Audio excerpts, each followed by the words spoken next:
Dios, Dios te bendiga, muy buenas tardes. Te damos la más cordial bienvenida a nuestra transmisión en vivo. El día de hoy estamos transmitiendo nuevamente aquí en nuestras instalaciones Adulam, Ministerios Renace. Esperamos que el día de hoy tengas un día excepcional igual que nosotros, lleno de bendiciones, que te goces junto con nosotros en la presencia de Dios, alabando a nuestro Señor, cantándole con júbilo, unos cantos de alegría, unos cantos de amor, y recibas la palabra del Señor que viene de lo alto, del Espíritu Santo para el predicador. Vamos a orar antes de dar inicio con nuestra primer alabanza. Padre, en el nombre de Jesús te damos la gloria, te damos la honra y la alabanza, porque tú eres Rey de Reyes y Señor de Señores. Gracias, Padre, por esa bendición hermosa que nos das de estar en este lugar buscando de tu presencia. Bendice, Señor, a todos aquellos que a través de sus teléfonos, a través de sus smartphones, de sus iPads, laptop, etcétera, etcétera, pueden ver y disfrutar de esta administración. Bendíceles, mi Dios, dales una doble porción de tu unción, mi Señor. Bendice al predicador de este día, bendice este lugar, Padre, y esperamos que próximamente ya podamos reaperturar y podamos estar juntos, unánimes, en coinonía, nuestros hermanos, buscando de tu presencia, mi Dios. Y no te lo pedimos por méritos propios, sino en el nombre de tu amado Hijo Jesucristo. Amén. Amén. Gloria a Dios. Vamos a gozarnos con unos cantos.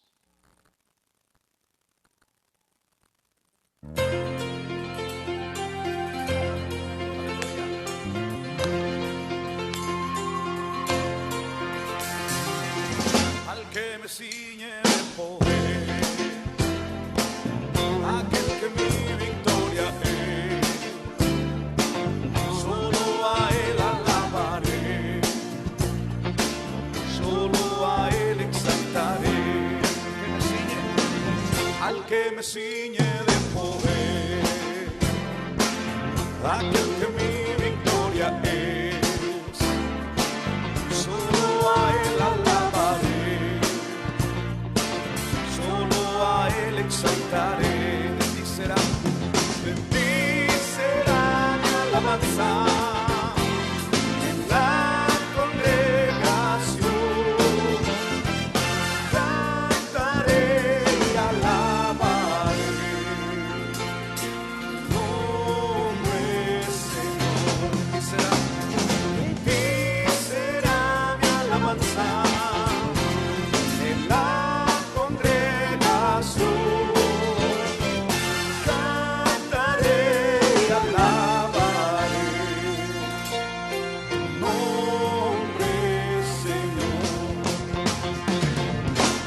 Me ciñe de poder,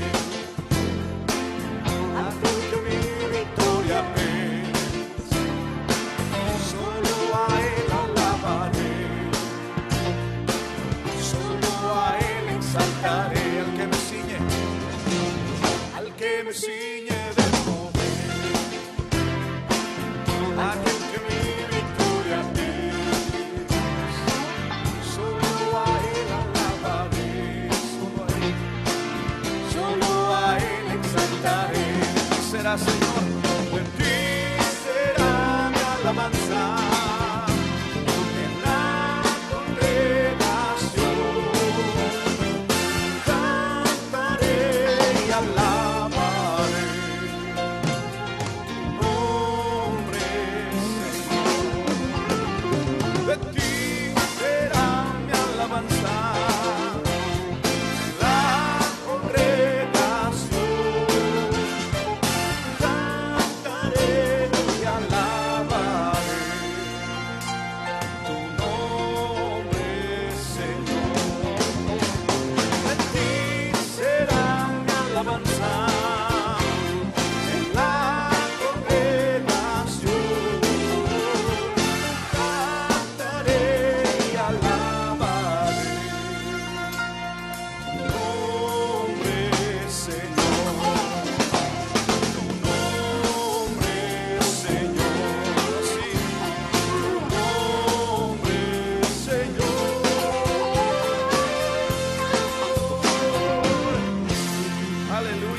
Gloria y honra al Rey de Reyes y Señor de Señores.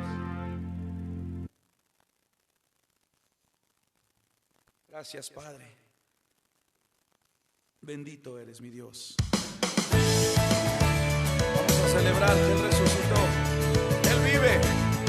Gloria a Dios.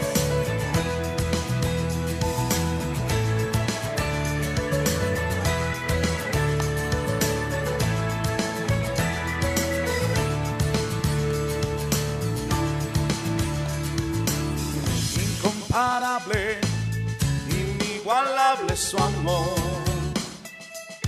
y me rodea. Tú me abrazaste, me sonreíste, Señor, en mi pecado. Tu amor me alimenta, tu amor me sustenta.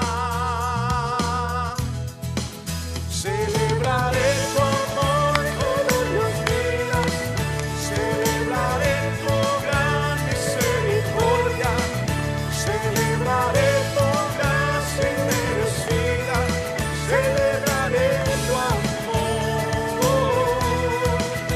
celebraré tu amor todos los días, celebraré tu gran misericordia, celebraré tu gracia inmerecida, celebraré tu amor, celebraré tu amor. Inmensurable, inagotable es tu amor, y nunca cambia. Tú estás conmigo y no me puedo escapar, aunque lo intenté. Tu amor es eterno, tu amor es perfecto. Sí, Señor, celebraré tu amor todos los días, celebraré tu gran misericordia, celebraré tu gracia inmerecida, celebraré tu amor,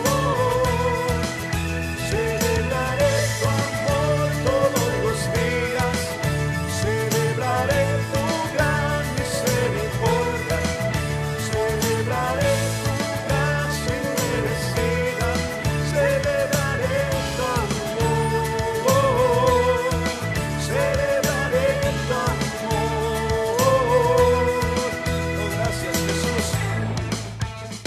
Celebramos que tú estás a la diestra del Padre. Celebramos que tú nos amas tanto, Señor. Celebraré tu amor y tu misericordia, oh Dios. Oh, celebraré tu amor y tu misericordia, oh Dios. Oh, celebraré tu amor y tu misericordia, oh Dios.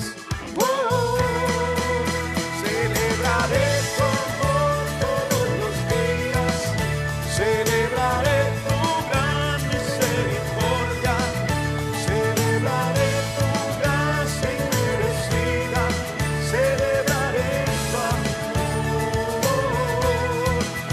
celebraré tu amor todos los días, celebraré tu gran misericordia, celebraré tu gracia inmerecida, celebraré tu amor, celebraré tu amor.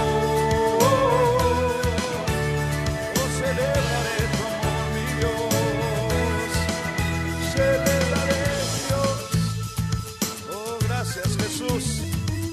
Gracias por tu sacrificio ahí en la cruz. Oh, te alabamos y te exaltamos al único Rey de Reyes y Señor de Señores. Gracias, Dios. Bendito eres, Padre.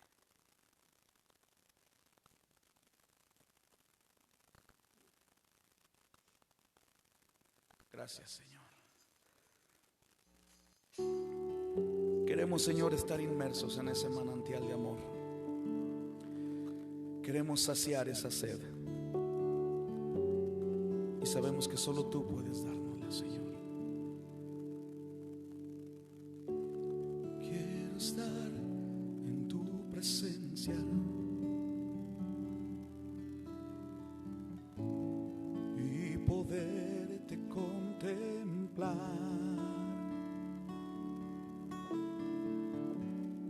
Necesito estar contigo. Necesito adorar. Quiero estar en tu presencia y poderte contemplar. Yo necesito estar contigo. Necesito adorar.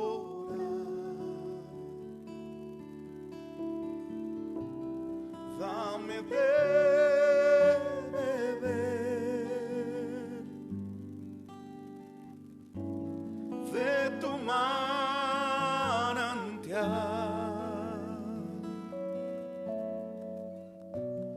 Dame de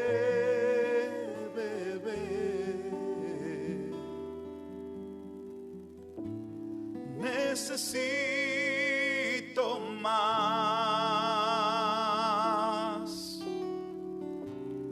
Dame de beber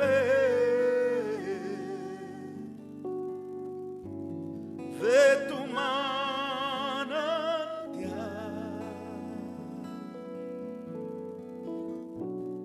Dame de beber.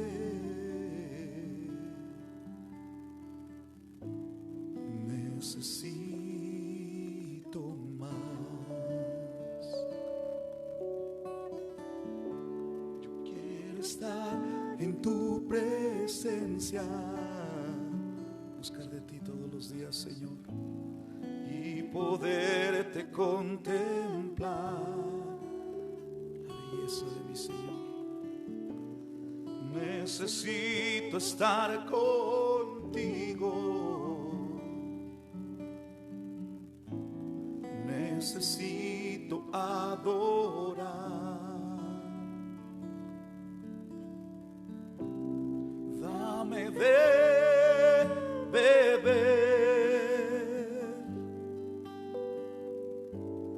de tu manantial. Palabra de vida, Señor. Dame de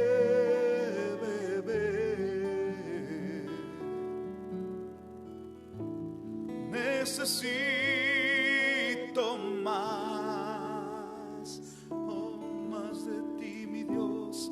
Dame de beber de tu manantial.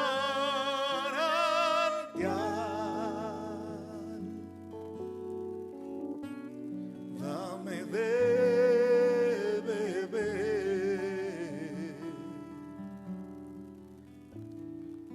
necesito más de tu presencia, Señor, fortaleciendo mi vida, Dios. Gracias, Padre. Gracias, mi Señor, porque tú eres bueno y maravilloso. Gracias porque tú fortaleces nuestras vidas, Señor. Gracias porque tú estás al pendiente de tus hijos en todo momento. Gracias, mi Dios, en el nombre de Jesús. En el nombre de Jesús. Bien, vamos a continuar, mis amados amigos y hermanos que están pendientes de nuestra transmisión. Le vamos a dar paso a nuestro hermano que va a ministrar la palabra del Señor el día de hoy. Esperamos que sea de bendición para sus vidas. Dios les bendiga. Buenas tardes tengan todos ustedes. El día de hoy es un día sumamente especial para su servidor. Y pues tengo que darle gracias a nuestro Señor Jesucristo, porque hace 2 años, este día me operaron del corazón.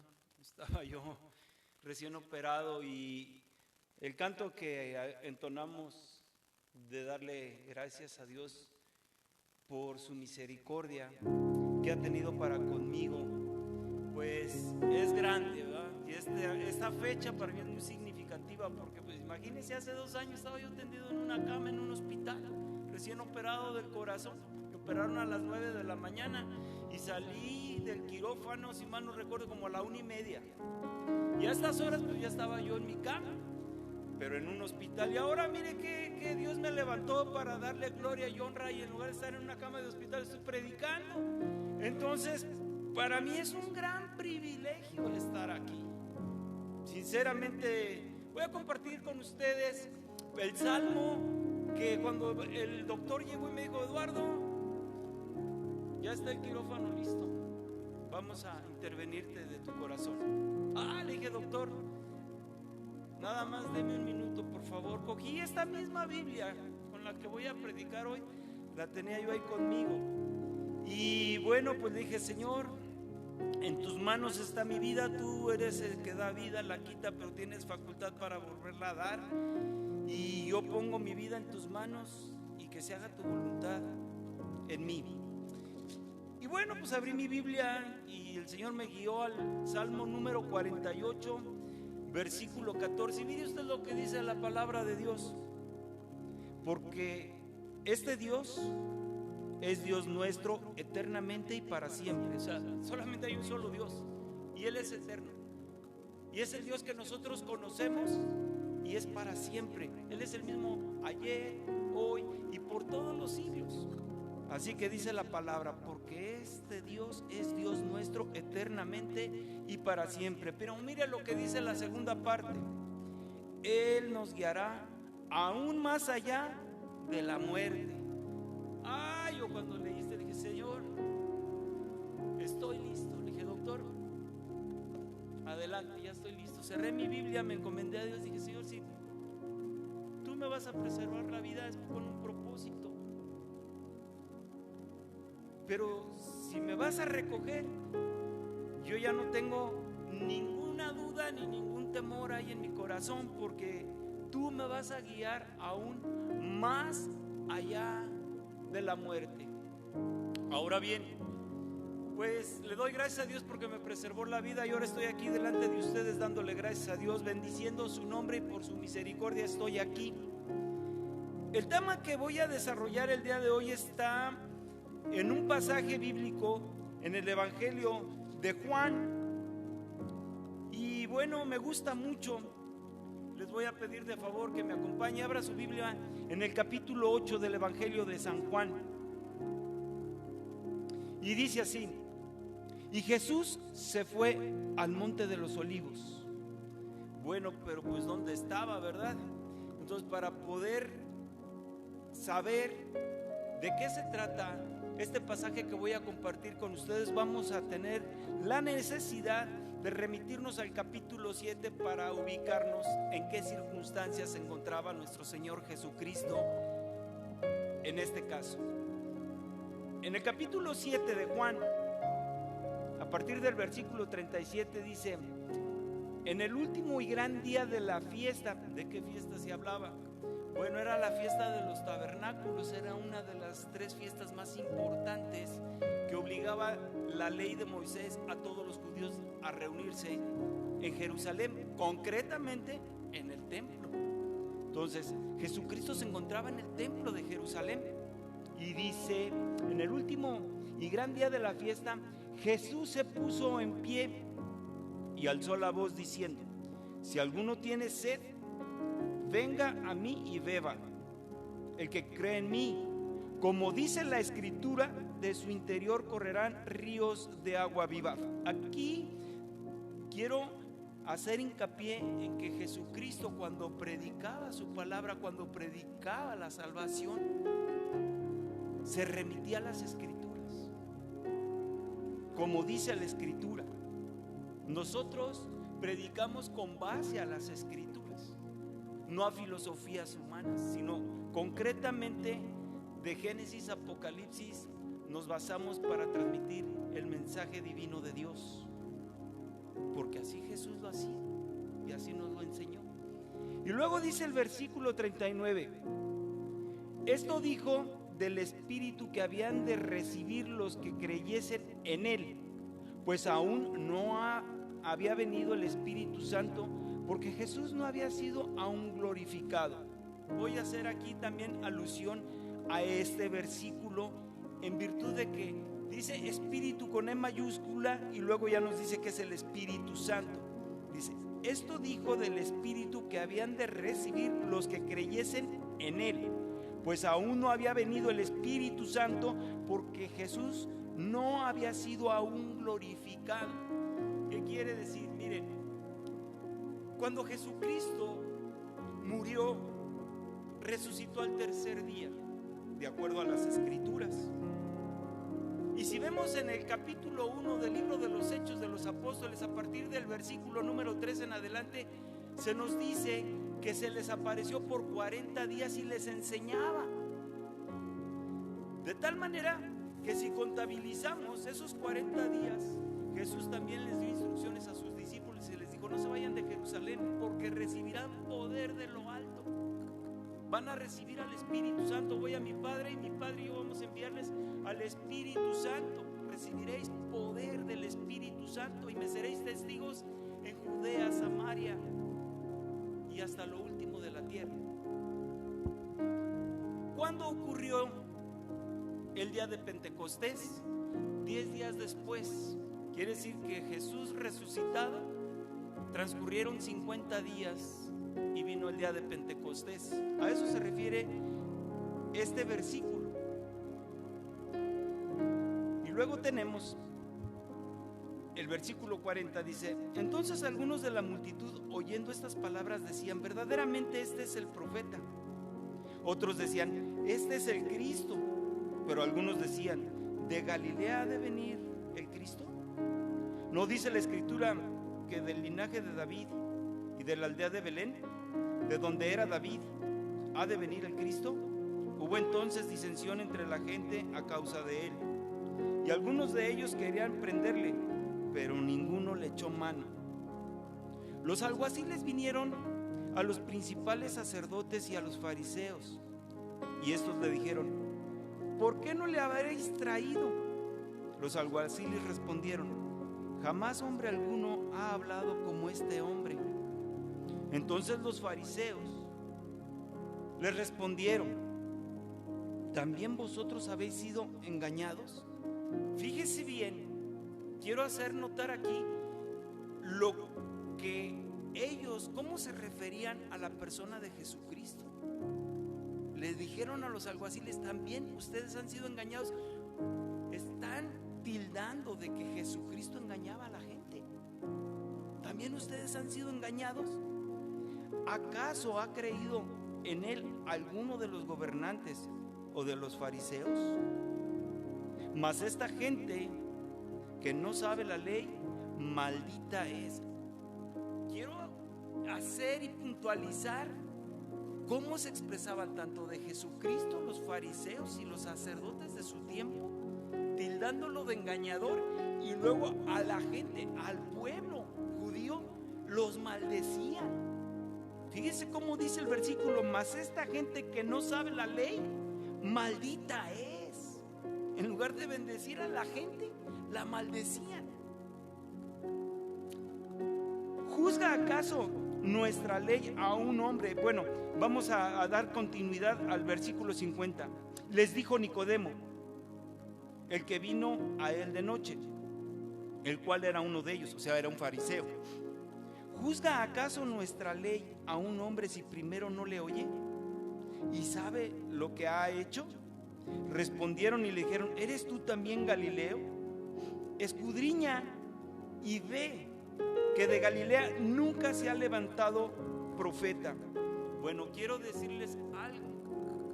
También los sacerdotes y fariseos que acusaban a Jesús de engañar a la gente y que maldecían a las personas, a los judíos, también ellos eran ignorantes, porque Jesucristo no nació en Galilea. Él era originario de la provincia de Judea. Él nació en Belén de Judea. Él creció en Galilea, que es una provincia en el norte, pero él en realidad nació en Belén de Judea, de la casa del rey David, tal y como las escrituras lo habían profetizado miles de años antes de que él naciera. Y ahora fíjese bien en el último versículo del capítulo 7 y dice: cada uno se fue ¿a dónde? A su casa. Y ahora sí vamos a entrar de lleno al capítulo 8, que es el pasaje que quiero compartir con ustedes. Así como cada uno se fueron a dormir a gusto a su casa, fíjese qué pasó con Cristo. Jesús se fue al monte de los olivos. Quiere decir que nuestro Señor Jesucristo no tenía ninguna posesión, no tenía una casa donde irse a descansar como toda la gente, como los fariseos, los sacerdotes, los mismos soldados del templo, los alguaciles, la gente, todo el mundo se fue a sus casas, pero Cristo, nadie lo invitó a pasar la noche en su casa. Se fue al monte de los olivos. Era muy común en él. Esto no era novedad para él, porque pasaba las noches enteras en oración delante del Padre. Pero quiero hacer alusión a que él no poseía bienes materiales, no tenía una casa, no tenía una almohada. Él dijo: pues el Hijo del Hombre no tiene ni dónde recostar su cabeza. Así que lo dejaron solo y él se fue a pasar la noche al monte de los olivos. Y el versículo 2 dice: y por la mañana volvió al templo y todo el pueblo vino a él, y sentado él les enseñaba. Bueno, aquí hay una gran enseñanza para nosotros como cristianos. Jesucristo se levantaba temprano y se ponía a trabajar. Se fue al templo y se sentó, pero había algo que los fariseos no les gustaba y se enojaban cuando veían que las multitudes y todo el pueblo venían a él. Estaba en el templo y se sentó, y toda la gente del pueblo salió y le escuchaban sus enseñanzas.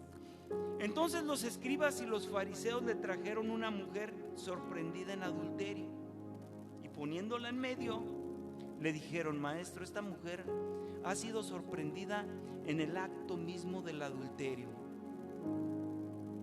Aquí tenemos una circunstancia en la cual una mujer fue sorprendida en el acto mismo del adulterio, o sea, infraganti. Sin embargo, quiero decirles, ¿por qué la llevaron a Jesús? ¿Cuál era en realidad el objetivo de estos fariseos y escribas el haberla llevado a Jesús? Porque realmente el proceso para castigar el delito, pues tenían un tribunal establecido por los mismos judíos, era el Sanedrín, conformado por 70 miembros, y aparte el sumo sacerdote, que era el que presidía en tiempos de Cristo Jesús, era Caifás, el encargado de haber impartido justicia. Y esto pues nos da que pensar que en realidad no les interesaba tanto la mujer ni el delito que había cometido, sino la estaban usando a ella para tentar a Jesús, ponerle una trampa para poderlo acusar y poderlo matar. Ese es el punto. Esto nada más era un pretexto que ellos tomaron para efecto de poder tentar al maestro y poderlo acusar, porque en realidad nadie lo había puesto a él por juez, y había un tribunal exprofeso dentro de los judíos. Dentro de su religión estaba el Sanedrín, que era competente para conocer de los delitos como este. Y sin embargo se la llevaron. Y nótese, recuerden que estaba todo el pueblo reunido. Cierre sus ojos, imagínense estar usted ahí presente, escuchando las enseñanzas de Jesús, y llegan con una mujer que la encontraron en el acto mismo del adulterio. Vamos a ver qué hizo Jesús en este caso. Y dice: entonces los escribas y los fariseos le trajeron una mujer sorprendida en adulterio, y poniéndola en medio le dijeron: maestro, esta mujer ha sido sorprendida en el acto mismo del adulterio, y en la ley nos mandó Moisés a apedrear a tales mujeres. tú pues, ¿qué dices? Bueno, quiero decirles que dentro de la ley de Moisés que ellos hacían alusión y como la venían acusando, podemos ver en el libro de Levítico, capítulo 20, versículo 10, que cuando en unas circunstancias concretamente como estas, que fue detenerla en el momento mismo del adulterio, se tenía que castigar al varón y a la mujer, a los dos. Y aquí yo les preguntaría, si fue en el acto mismo del adulterio, pues imagínense por qué nada más tomaron a la mujer y al varón le permitieron vestirse y poderse ir sin haberle cuestionado ni haberlo traído a juicio. ¿Por qué? ¿Por qué? Bueno, como conocemos nosotros los gobiernos que hay en la faz de la tierra y conocemos la naturaleza caída del ser humano, yo les puedo decir de antemano, pues es que aquí hubo corrupción, porque debieron de haber aprendido a los dos y haberles aplicado la misma pena de acuerdo al libro de Levítico, capítulo 20, versículo 10, la ley de Moisés, y aún más en el Deuteronomio, capítulo 22, versículo 22 en adelante, 23 y 24, dice que a los dos debieron de haberlos juzgado igual y haberles aplicado la misma pena. Y sin embargo aquí solamente aprendieron a la mujer y al varón lo dejaron en libertad. Y les vuelvo a repetir, ¿por qué sería? Hubo corrupción, definitivamente. Y más aún, me atrevo a pensar que era conocido de los sacerdotes y de los escribas y por eso lo dejaron ir. O todavía más, quizás era uno de ellos, el que estaba ahí y que también era culpable. De tal manera que nada más tomaron a la mujer como chivo expiatorio para ponerle una trampa a nuestro Señor Jesucristo y quererlo hacer caer, para poderlo acusar. Porque mire usted, les voy a decir, nada más había dos alternativas. Ante esta circunstancia la ley es clara, deberían de apedrearla hasta que muriera la mujer. U otra, ¿verdad? De acuerdo a la ley no había salida, pero le preguntan a Jesús, ¿tú qué dices? Y ahí nada más había dos situaciones. Una, que se cumpliera la ley y matarla a pedradas, y la otra, que fuera perdonada. Pero Jesucristo estaba comprometido a que si decía que se cumpliera la ley y que la apedrearan y que muriera, entonces lo iban a acusar de que cómo era posible que se dijera ser el Cristo, el Salvador, y no tenía misericordia de su prójimo. Y más aún, era contradictoria su doctrina y su forma de actuar, porque él se sentaba a comer con cobradores de impuestos, con pecadores, y aún las prostitutas lo seguían. Entonces no habría congruencia en lo que predicaba y él la hubiese condenado de acuerdo a la ley de Moisés. Eso era si declaraba que se le aplicara la ley. Pero si la perdonaba, también lo iban a acusar de que no cumplía con la ley, que iba en contra de los preceptos establecidos por Dios a través de los 10 mandamientos. No cometerás adulterio. Y si Jesús la perdonaba, estaba violando la ley. De todas maneras tenían para poderlo acusar y poderlo aprender. Así que ellos estaban contentos. Pero fíjese la actitud de Jesús. Lo que dice aquí la palabra de Dios, dice: ¿tú pues qué dices? Mas esto decían tentándole para poder acusarle. Pero Jesús, inclinado hacia el suelo, escribía en tierra con el dedo. Fíjese la actitud de Jesucristo. Todo esto que le decían y lo empujaban y lo presionaban para que diera una respuesta a Jesucristo, se inclinó en la tierra y los estaba escuchando, pero ni siquiera los volteaba a ver, como no dándoles tanta importancia. Ellos lo presionaban porque pensaban que ya lo tenían en la trampa y que no había salida. Y por eso le decían: ¿tú qué dices? Contéstanos. Y Jesucristo, inclinado, haga de cuenta que ni se inmutaba, nada más estaba escribiendo con su dedo en la tierra. Hay algo también aquí muy importante. Yo no he encontrado ningún otro registro en toda la palabra de Dios en que Jesucristo haya escrito algo. Y bueno, he leído diferentes posturas en relación que qué era lo que escribía Jesús en la tierra. Y una de las líneas que a mí más me gustan es que, bueno, pues tal vez él estaba escribiendo, ¿verdad?, que la ley mata, y a esta mujer la venían acusando de adulterio y que no tenía remedio, iba a ser apedreada. La ley, si se le aplicaba, iba a morir. Pero quizás él estaba escribiendo en tierra.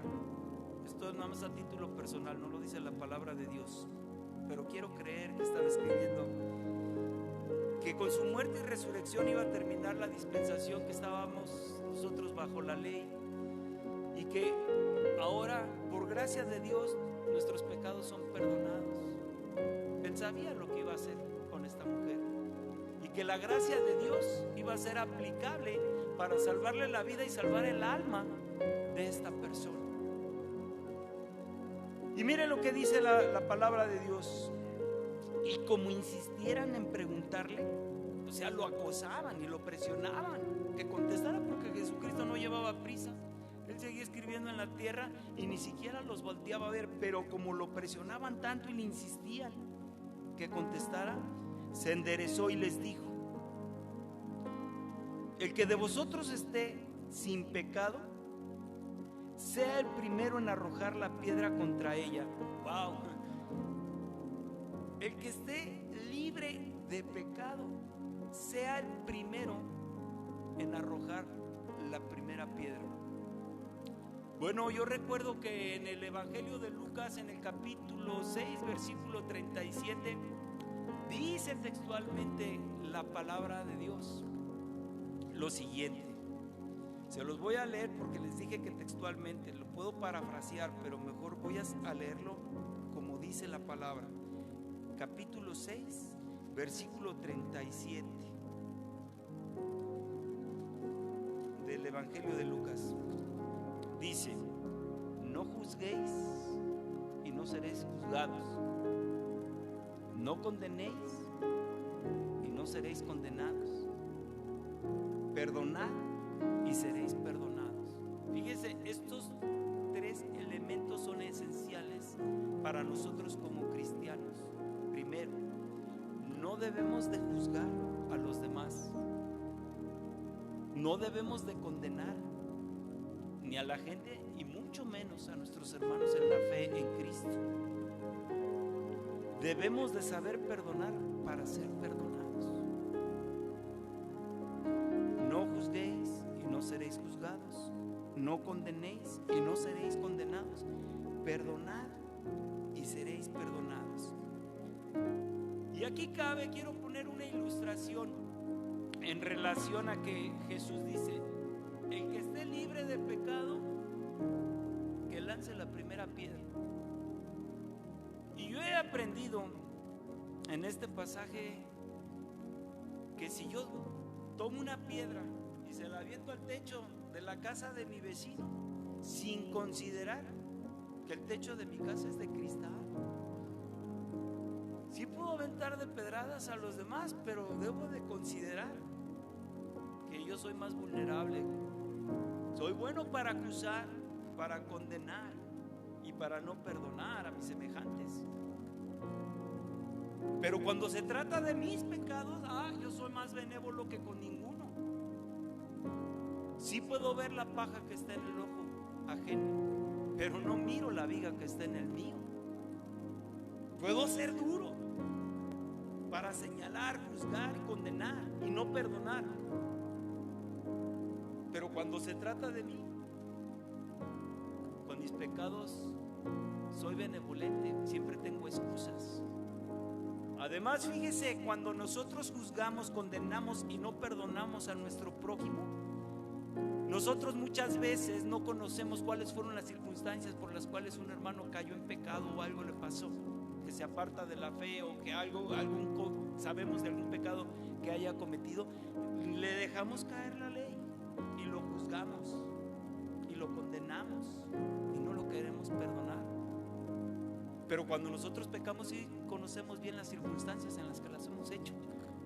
Sabemos perfectamente bien cómo lo hicimos. Y sin embargo,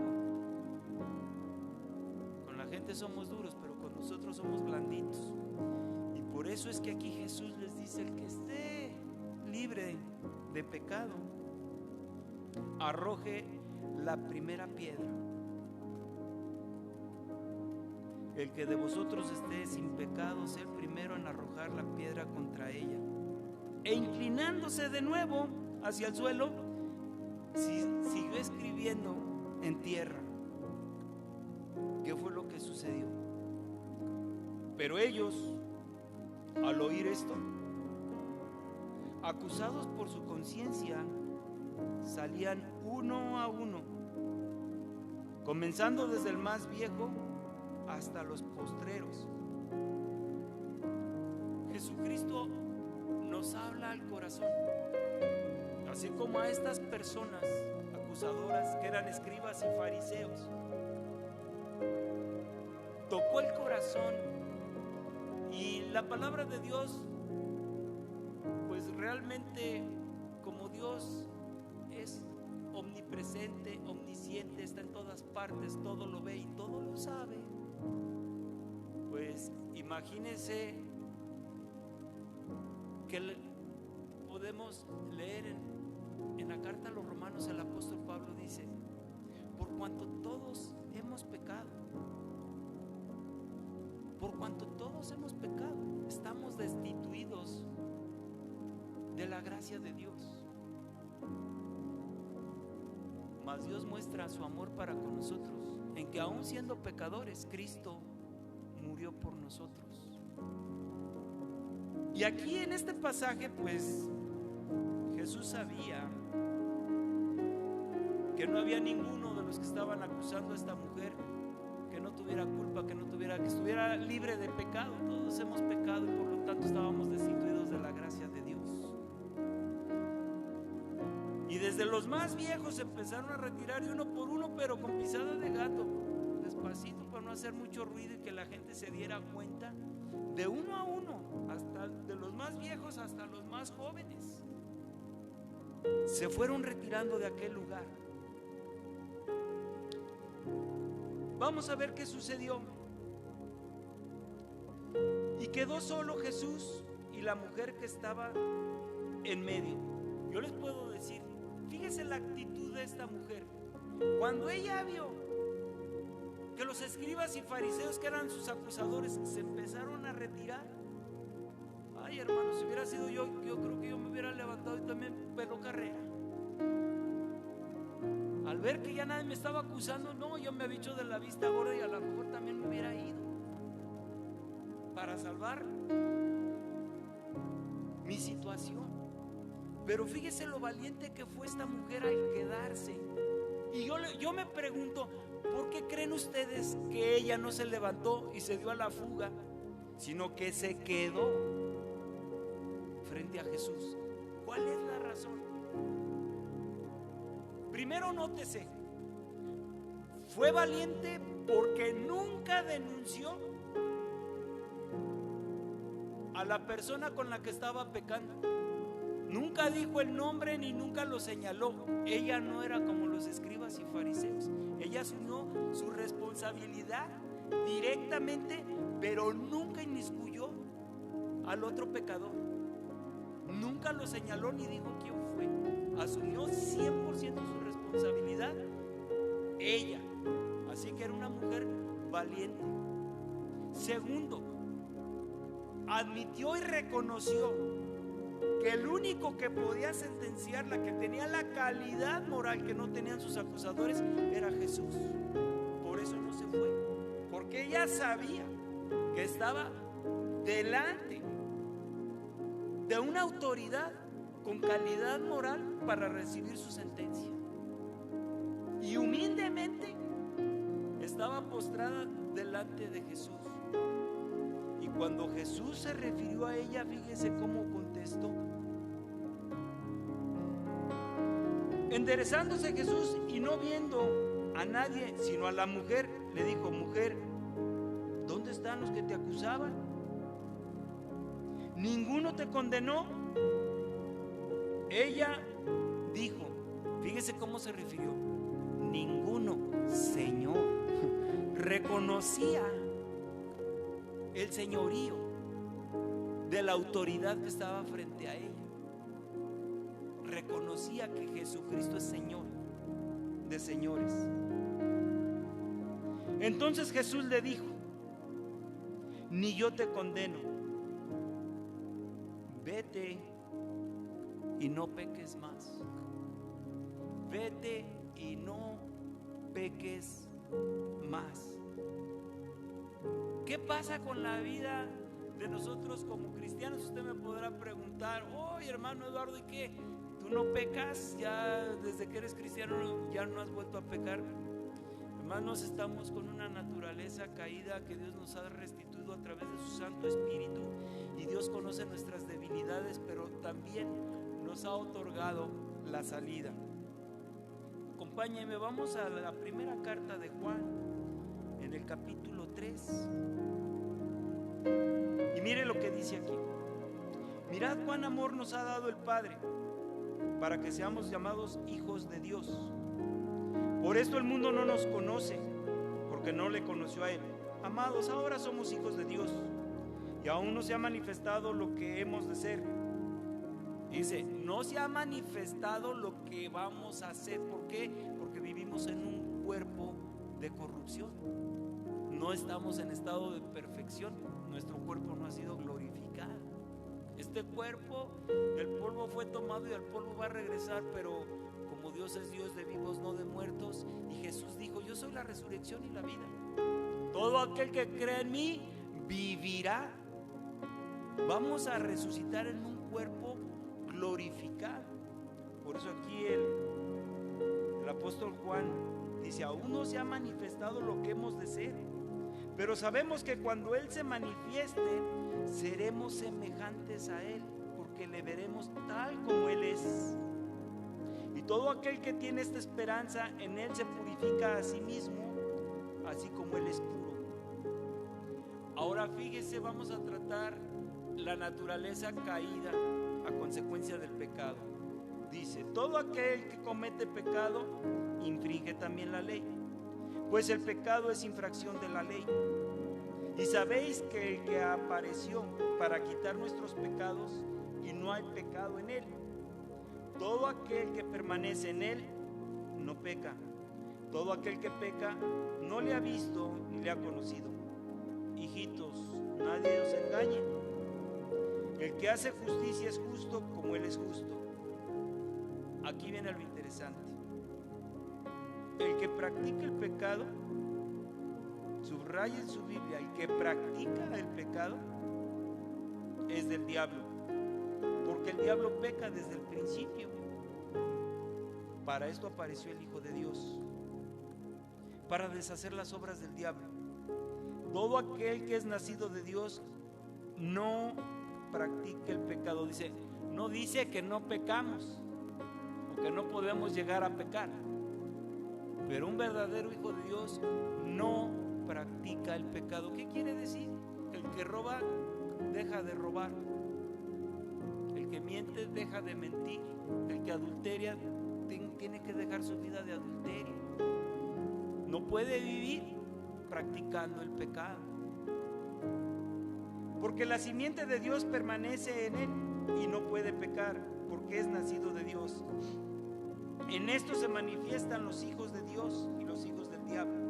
Todo aquel que no hace justicia y que no ama a su hermano no es de Dios. Y también en estas cartas el apóstol Juan nos dice que tenemos, si llegáramos a pecar circunstancialmente, no porque vivamos en pecado y practiquemos el pecado, pero si llegásemos a caer en pecado, abogado tenemos para con el Padre, Cristo Jesús. aboga por nosotros. ¿Qué quiere decir esto? Por ejemplo, yo, Eduardo, peco. Satanás es el acusador. Va a ir, Dios, Señor, Eduardo ya pecó, no puede entrar al cielo, porque ya pecó. Mira lo que acaba de hacer y se dice que es tu hijo. Pero Jesucristo, que está sentado a la diestra del Padre, dice: momento, es cierto, pecó mi hijo, pecó Eduardo, cometió un pecado, pero yo morí por él y él cree en mí.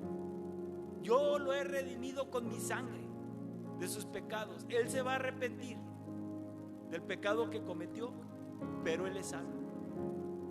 Por la sangre de Cristo Jesús tenemos abogado. De tal manera que si por algunas circunstancias llegásemos a pecar, bueno, Dios es bueno y generoso para perdonarnos. El punto está en que estamos llamados a santidad y a no vivir en el pecado. Con esto quiero concluir en esta cita. Mire lo que dice el apóstol Pablo en la carta a los Romanos, en el capítulo 6, versículo 11. Romanos capítulo 6, versículo 11.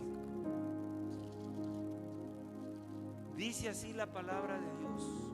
Vamos a meditar con este texto para irnos a nuestras casas. Así también vosotros consideraos muertos al pecado, pero vivos para Dios en Cristo Jesús, Señor nuestro. Espero que esta palabra haya sido de bendición y que la podamos vivir en nuestras vidas. Que Dios les bendiga, que tengan una feliz tarde y buenas noches. Gracias.